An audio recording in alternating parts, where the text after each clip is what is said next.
வணக்கம் ஃப்ரெண்ட்ஸ். ஆரி ஒர்க் கற்றுக்க தேவையான திங்ஸ் பற்றி பார்க்கலாம். ஃபஸ்ட்டு ஆரி ஒர்க் ப்ராக்டிஸ் பண்ண திக்கான காட்டன் கிளாத்து இல்லைன்னா poplin cloth, wooden frame cloth fix பண்ணி ஒர்க் பண்ண, ஃப்ரேம் வச்சு ஒர்க் பண்ண ஸ்டாண்டு, அடுத்து ப்ராக்டிஸ் பண்ண தேவையான ஆரி நீடில்ஸு. இதில் 2 விதமான நீடில் இருக்குது. ஒன்று த்ரெட் ஒர்க் பண்ணுற நீடில், அதில் நார்மல் ஸ்டீல் நீடில் இல்லைனா number 14 tulip needle.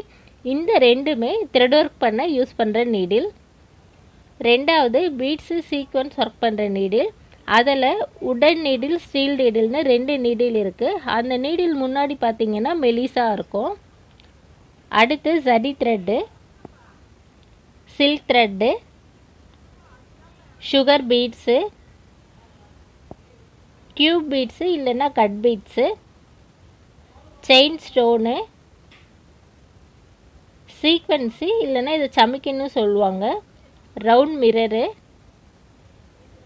Zardozi, piping thread, glass marker, white pencil, glue. இந்த மெட்டீரியல் மட்டும் போதும் ப்ராக்டிஸ் பண்ணுறதுக்கு. ஆரி மெட்டீரியல் இன்னும் நிறைய இருக்குது. நீங்கள் ஒரு ப்ளவுஸ் டிசைன் பண்ணும்போது அந்த டிசைனுக்கு தேவையான மெட்டீரியல் மட்டும் அப்போ வாங்குங்க. இப்போ இது மட்டும் போதும் ப்ராக்டிஸ் பண்ணுறதுக்கு. மெட்டீரியல் வேணும்னா இந்த நம்பரை காண்டாக்ட் பண்ணுங்கள். தேங்க்யூ ஃபார் வாட்சிங்.